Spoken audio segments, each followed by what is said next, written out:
Hey, this is CANDIA RAQUEL, founder of Centro de Poder. Welcome to the Sensual Sessions, the place to be to sense your fire so you can share the flame.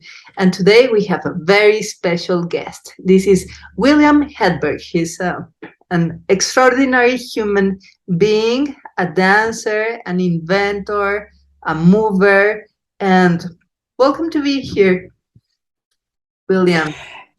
It's an honor. It's an honor to come talk with you. How shall we begin? Tell us a little bit about your inventions. Oh, they can be called many things. Sometimes I call them toys so that we don't take any of the industry of exercise equipment too seriously. They are tools. You can use them for anything you want. Some people would use them for just muscular level. To me, they're a container to go into a kind of relationship with myself where I can be quiet, where I can use movement as a like plugging in a cable into my computer, if this is my computer. It's a context for getting to understand whatever is coming up in me, mentally, creatively, emotionally, sensually, as a human being. But it's also got a delightful opportunity to communicate back to this creature and say, like a horse, let's try here, let's try building this skill for this or that. To me, the important part is the relationship between the two sides of me. This one here who likes to tell the world how to be, and this one who is the world and doesn't always like to be told how to be. So it's a context for couples counseling, so that I have a good marriage. There's no conflict in the family. A good connection with the self. Love the image of your movement apparatus, your inventions as a container for yourself. And the other day we were talking about something very meaningful and important that prompted me to invite you to these essential sessions. That is also a container in a way, and you call it contextually appropriate intimacy. What is that? Everybody knows what it is if we point to the right memories. The words are just a description because sometimes it's helpful to have a description. So when I was describing working out on the equipment, and that there are two levels of me, there's a thinking mind and then there's an animal mind, a mammal, right? The part of me that's a mammal. The goal of affecting and changing either this creature and his physiology and his coordination patterns and his blockages is dependent on how intimate I can become with him. How inside of the experience that this emotional and physical thing that breathes when I'm asleep and keeps my heart beating for a lifetime, whatever that intelligence is, to me, for many of us, I think for you as well, intimacy with that presence, that level of life, that level of neurological, perceptual, attentive processing of experience is essential. We go kind of crazy if we go up into our head too much, right? That's there's a certain political party in America that likes to live up here. Anyone living up here, coming from their head, you hear somebody say, he's up in his head, she's up in her head. And it means that they're in an artificial world they've made up in stories and victimhood and lots of nonsense. But intimacy on a kinesthetic level, whether it comes from training on the toys I like to build or the Pilates equipment that's behind you, or in the, arguably, for my money, one of the most wonderful experiences of life, intimacy with another partner, changes everything. So intimacy is about a kind of permeating connection with something. There are places in the world, if you go sit on the cliffs and you look at the sunset and the ocean and the whales in the ocean, and look down at the beaches, 300 feet below, and there's no one around, and there's this feeling of intimacy with the sunset and all of life, right? And people call that, oh, that's a spiritual intimacy. I don't know what spiritual means, but I know what it's like to feel intimate with nature. The training that I like to do, or meditation practice where I or someone is scanning their body, is back to that intimacy with self. Intimacy can be with anything. It's a description of, I think, in part, how we use as our senses to pay attention to that we are intimate with. I inherited my mother's cat when my mother passed away, and she periodically has a need for intimacy. It's not she has a need to be petted. She has a need for the life in her to be bonded with, to merge, at least in our experience, for a few minutes while I scratch her behind the ears, to feel as if we are one, as if we are connected. So when I said at the beginning of this, everyone knows what this means. Everyone has their places where they get to be intimate with some part of life. If you hold a newborn baby, oh my God, the sense of intimacy with that creature, there's this, oh my goodness, I don't want to hurt this thing. It's so fragile. Intimacy is about collecting information from and allowing access information of. So I had a computer person come onto my computer today. We put in a special program, and it meant that he in his remote location could be aware of what was in my computer. He could move the mouse around, he could change the screen. He was being intimate with my computer by penetrating, by being inside its mechanism, by having his ability to see what was on the screen and to hear what was in the code. So to me, intimacy is about taking our senses and aiming them at someone or something. I think it's our only hope of peace. I think it's our only hope of happiness. It's how I believe I was successful in recovering from my hip replacement so quickly, is that I dedicated a lot of hours every day to being intimate through movement, whether you call it Moshe Feldenkrais work or the stuff on my tools or contact improvisation. They're all about paying attention to something alive. And when we do that, something goes, something opens up, everything works better. When I do body work, I do a lot of I used to before COVID, a lot of very deep tissue body work. I did everything I could to be as intimate as possible with the muscle. If it was a lover, I would be as intimate as possible with the skin.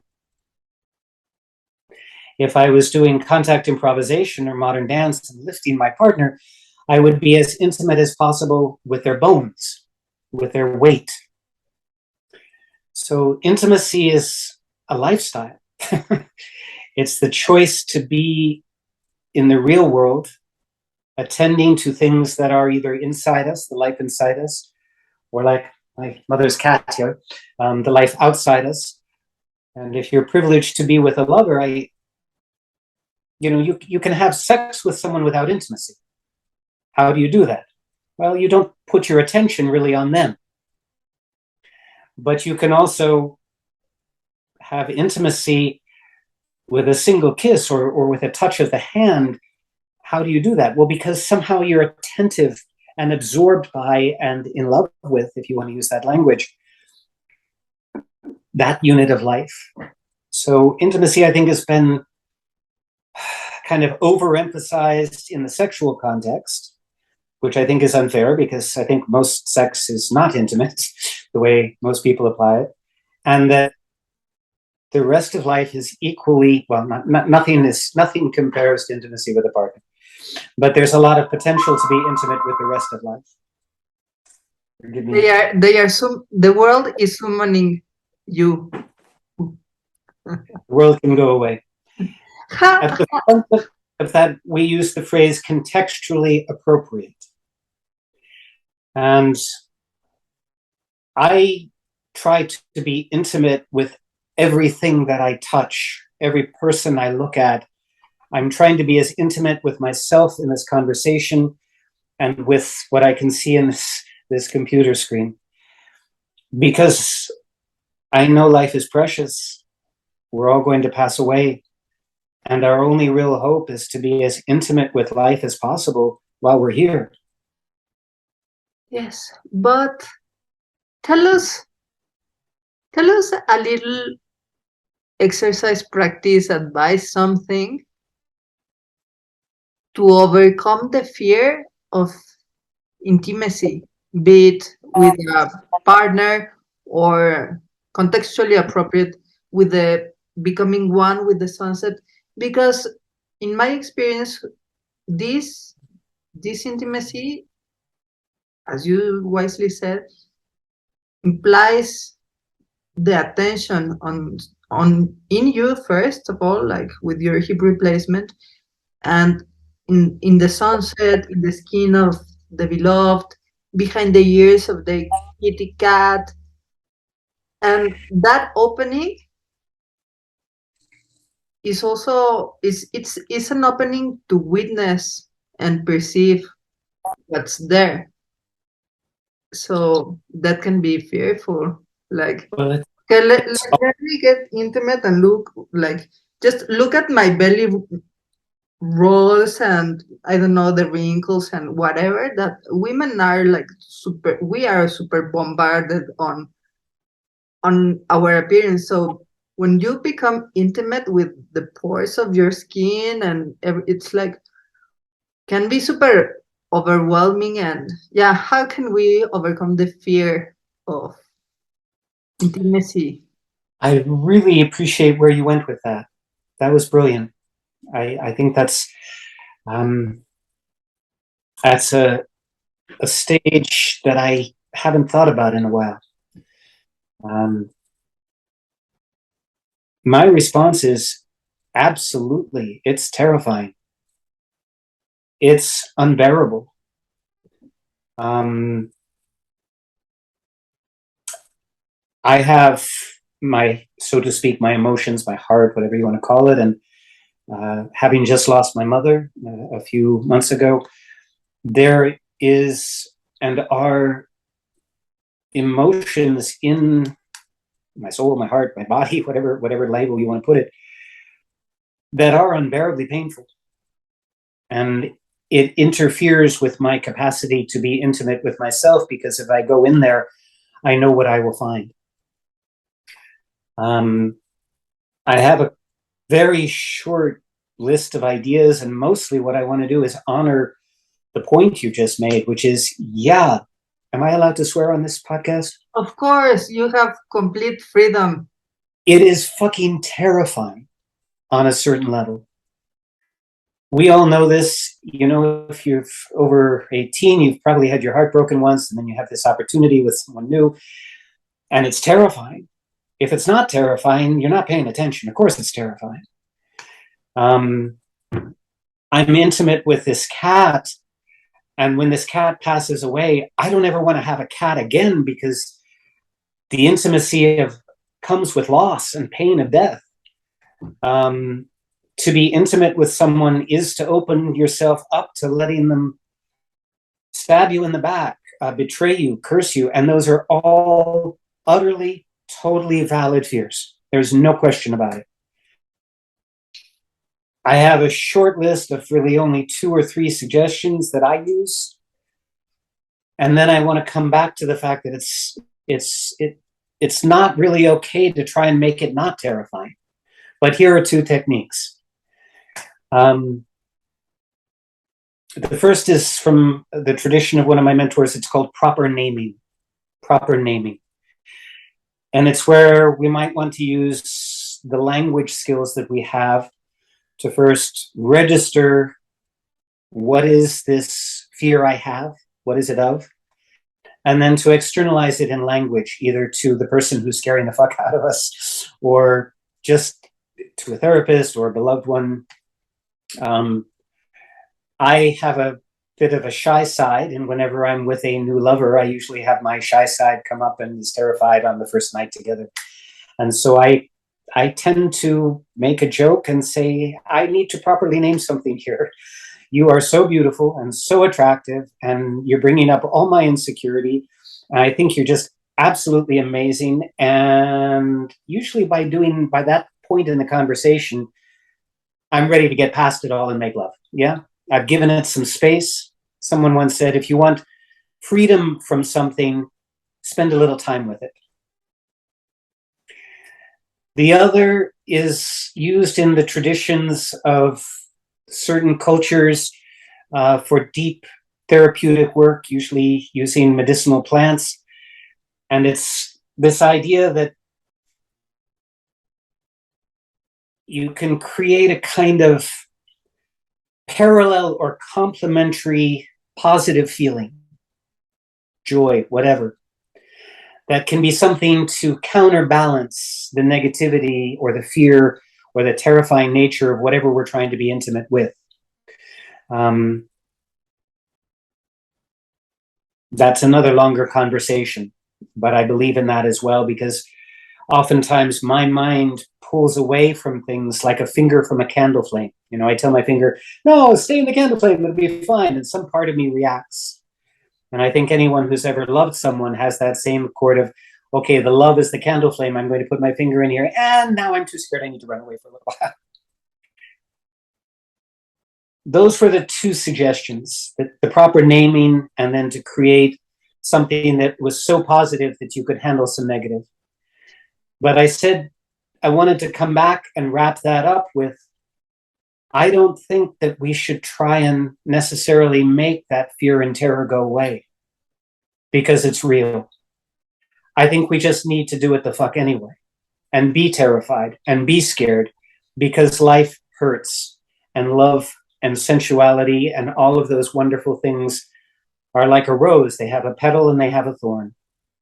And if we miss the fact that it's going to hurt like hell, there's a song lyric, if you have loved, then you have cried. We're kind of missing how, I don't use this word very much, but how sacred it is, how in the face of inevitable death, right, we're going to lose everybody and everything. We might as well get some goddamn cookies while we're here. We should have some connection. Yes. Don't worry, it's going to hurt. It's going to be taken from you. You're going to be betrayed. They're going to die. You're going to die. Be intimate anyway, because it's all we can. Yes, we don't have anything to lose anyway. So why not? We could risk losing the experience of fully being here by being shut down. I think being shut down is the worst condition in life to be. I think it's worse than being in pain. If we're in pain, then we've lost something we cared about, or some variation. To me, intimacy takes discipline. I can't have a wandering mind because I have to pay attention, in this case, to you. I can't be caught up in my issues, so I have to work on my shit so that I can pay attention to you. It takes a lot of practice. I think of training on Pilates as an exercise, and I will control my attention. I will put it in these muscles. I will put it in these patterns. If you can do that, you can pay attention in bed. It's a choice. It's a lifestyle. It takes a shitload of work. It takes a lot of courage. It takes tons of support. You know, you meet someone new, you want to opened up to them. You're scared. You know, go talk to your best friend about how scared you are. Find a way. Find a way. Yes. And the term contextually appropriate intimacy says our need for intimacy is so large, it's not fair to burden only our sexual partner with that. It's about being intimate with the person who sells you your groceries, or in your case, the people upstairs. How connected can you be to them? How compassionate can you be to the fact that they're breathing in dust and maybe the poop of mouse that's stored up there, you know? Poop of owls. Owl poop. Yes, I've seen your text. Owl, mouse, poop. all kinds of stuff. If I reserved my need for intimacy only for my sexual context, I think my partner would feel that I was asking too much of her. I was too needy. I was too clingy. It's my need for connectedness is so huge. But I also have learned that if I reach too deeply into people without their permission, they run away. Yeah, or the cat or the grocery people or someone else like being deeply intimate with you when you are dealing with your life. It's like the context, the discernment to make intimacy contextually appropriate is giving yourself like this openness for intimacy without clinging to your best friend or to your mom if you are like codependent, or to your job, like intimate with my work, and I have like all the recognitions, but in my personal relationships nothing. So it's like opening intimately the discernment on the appropriateness of the context allows for an intimate opening to the whole world. This is fantastic, William. This view of contextually appropriate intimacy is something that will support you in life, starting with being intimate with you, because in a certain way, there's no way to escape feeling what you're feeling and going through what you're going through. And when you develop like this position for intimacy with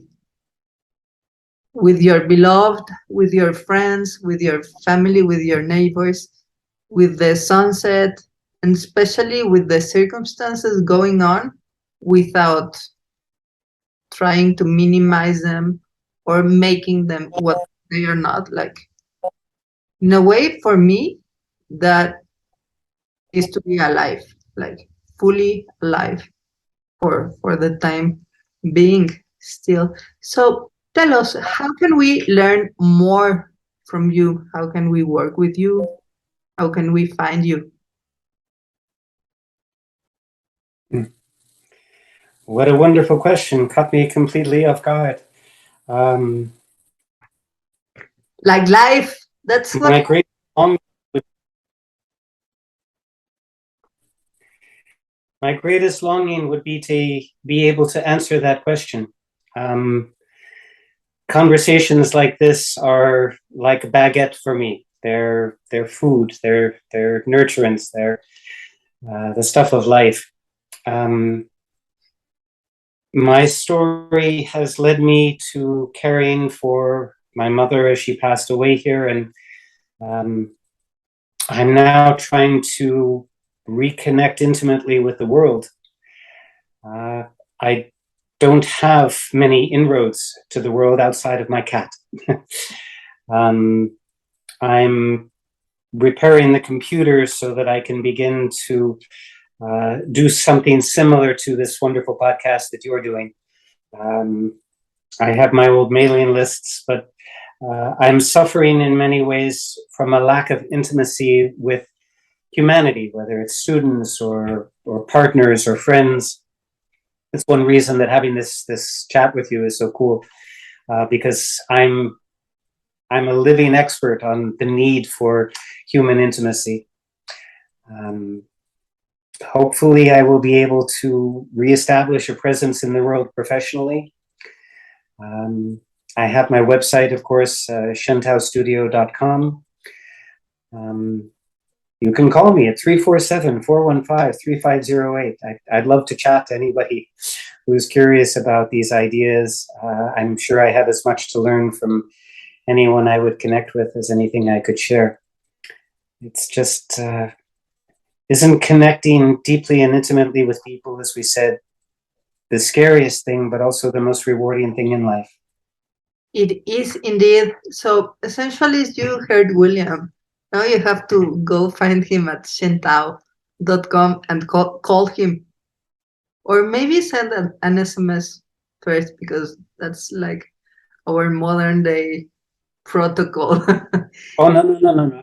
No? You see, you're trying to be sensitive around contextually appropriate intimacy. You're saying, oh, to connect too deeply too quickly is inappropriate for the context of not having met Bill. But In my opinion, my choice in lifestyle, fuck that. Anyone is welcome into my life, into my field. It's my great lesson in life to be able to intuit and sense where other people's boundaries are. But there's an old joke about Bill. Bill has boundaries issues. He doesn't know what boundaries are. So I've had to learn the hard way, the contextually appropriate. I can give the simple example of a partner that I had once who said, Bill, I didn't give you permission to know that about me. What can be done? I can feel that about you. And yet everybody has things they don't want other people to know about. Thank you. Thank you so much, CANDIA. my This has pleasure. been cool and really fun. And Yeah. if I had this conversation to do over again, I would listen more than I spoke. I think you obviously have explored yourself. You're very intimate with yourself. You have your own understanding of what these words mean. And I hope you'll just keep talking to people about them. The whole reference about how scary it is would have escaped me without your feedback. So thank you. Yeah, my pleasure. And you're right. You gave the sensualist consent to call you. So there you go. It's wonderful to have this discernment on contextually appropriate intimacy. Thank you so much, William. Thank you so much, Sensualist, for being here on the Sensual Sessions podcast. If you're not subscribed already, please go to centrodepoder.com and get yourself subscribed to get these episodes delivered in your inbox weekly and many more surprises. Until next time, remember to sense your fire so you can share your flame.